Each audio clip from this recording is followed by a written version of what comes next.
Tennessee at Cleveland at the Dog Pound. It begins with that other pregame show on CBS Sports Network at 8 a.m. Eastern Time, followed by the NFL Today on CBS at noon. And Jim Nantz joins us this morning on the show. Jim, good morning. How are you?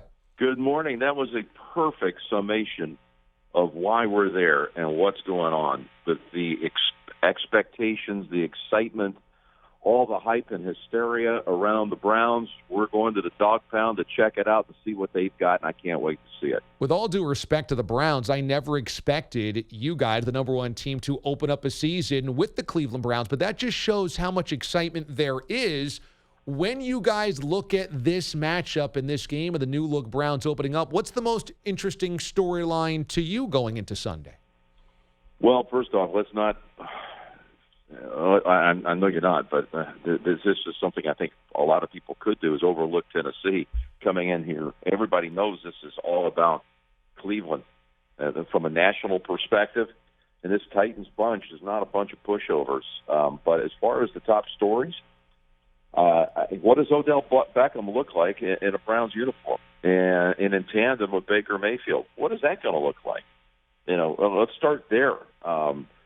Like you said, what does this edition of the Browns look like? Threatening to win a division for the first time in 30 years. What are they top to bottom? Because I happen to think they're pretty loaded. I actually went to their camp this year. I went to their first preseason game. And maybe they have a few concerns about the offensive line. But other than that, when you break down their roster and you look at their position groups, there aren't many weaknesses here. Running back, Nick Chubb, pretty darn good. Tight end, got a young kid, was a former first-round pick in Njoku. Wide receiver, beyond Beckham, Jarvis Landry, not bad. Baker Mayfield, yeah, he came in the second half last year, and all he did was win. Defensively, guys like Myles Garrett, Olivier Vernon joining them.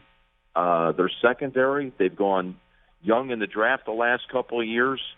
Greedy Williams joining them this year. Denzel Ward last year. They're loaded. I mean, they are loaded. What's it going to look like with the first-year coach, Freddie Kitchens? I actually think they're going to do well. I think that all this hype is not coming from them. It's coming from us. We look at this roster and we say, man, they have a lot. They have a lot going on there. And can they handle the burden of all these expectations? I think because of Baker Mayfield and his attitude, I think they can. Freddie Kitchens has never been a head coach at any level, and so this is his first time swimming in this pool. Do you think his biggest challenge is handling the personalities within the locker room, or do you think it's the expectations from the outside? I would tell you that I don't think he concerns himself with either one of those right now. All the noise from the outside, it has been there since he was named head coach. This is a guy that, you're right, he doesn't have the head coaching pedigree, but I'm not sure that's all that important. We'll see. We'll find out. And he's been on the sideline for a long time, and these players believe in him. And he has this aw-shucks, country boy kind of a attitude. He was a 3-year starter at quarterback for Alabama, so he's been in the fire before as a player. Long ago, I give you, but he has a way of disarming these kinds of things that we're talking about right now. He has that kind of whimsical, countryish style, but don't be fooled. This guy can lay down and drop the hammer pretty darn fast. I think he's going to be the right fit for them. I really do. Jim Nantz is on the call for Titans and Browns coming up on Sunday with the NFL on CBS. Now, the favorite in the AFC is probably the Patriots. Patriots and Chiefs are 1-2 or 2-1. And I wonder how you view the Patriots year in, year out. I mean, at 42 years old, we shouldn't still be expecting Tom Brady to win Super Bowls, but that's how good he is. That's how good the Patriots organization is. It's a parlor game. It's a parlor game to kind of guess when they're going to fall off, when Brady's going to fall off. Do you go into every season just saying, let's never expect it because it just doesn't happen? Or do you look for things that are telltale signs of that? Look, I've done 100 New England games with Belichick and Brady as the AFC Network, and they being our flagship team here for now 17 years in a row, or at least that long. I should almost take up residence up in Foxborough. I really should. But you look at a show last night that was on NFL Network. I just happened to be surfing, and I came across this show entitled by NFL Films, Do Your Job. And it was a behind-the-scenes look at last season's run with Belichick and McDaniels giving a lot of themselves to this show. And they cut it with play-by-play calls, analysts on the broadcast, whether it be Tony or other guys that were doing certain games and what they saw during live action. It had radio talk. It had studio shows. And I watched and I thought, oh, boy, there were some really big-name broadcasters who were on that documentary last night who were saying things like, it's over. The dynasty is done. This is the year. They can't beat Kansas City in Kansas City. I heard that later on from some very prominent voices. And I thought, man, how silly do they look now? Because people have been trying to be out in front of this for a long time, to be the first to tell you that the dynasty is over. And I'm telling you, I'm not going anywhere close to that. Not that I've gone down that road, I've not.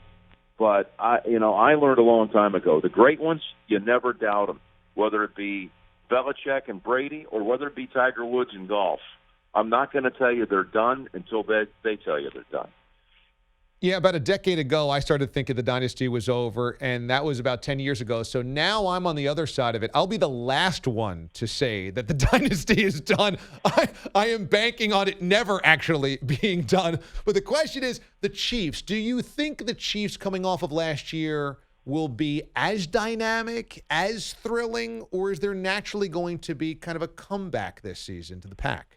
You made a good point earlier. A lot of people are picking one of the two, and I always pay attention to that. I really do. I like to see what people see and handicap.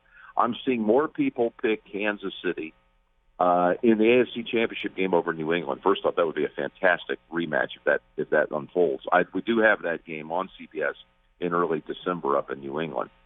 But if they got to the AFC Championship game again, wouldn't that be something? But I think Kansas City, I'm anxious to see what this year looks like for them. I happen to think they're going to be great again. And LeSean McCoy, I think that's going to be one of the great pickups of the offseason. I mean, to see him cut one day and just a couple of hours later to be reunited with Coach Reed. And that backfield now with Damian Williams and this Darwin Thompson, this rookie everybody's been talking about in fantasy football. They've got the speed. They drafted this kid Hardman, the wide receiver, in the second round. I think they're going to be just outstanding again. Week 1 of the NFL on CBS featuring some big matchups highlighted by the Titans and the Browns. Catch all of the action this Sunday, starting with that other pregame show, CBS Sports Network at 8 a.m. Eastern Time, and then followed by the NFL Today on CBS at noon. Jim Nantz, Tony Romo is going to be in Cleveland for Titans and Browns. Jim, this was yeah, there you go. Have a lot of fun. I'm at the airport right now, actually. So flying from California to Ohio. Here we come. Let's get this thing going. Let's do it. Jim, thanks so much for the time today. Thanks so much. Great to be with you guys. You too. All the best. Enjoy the season. Okay, you too. Jim Nantz joining us this morning on the show.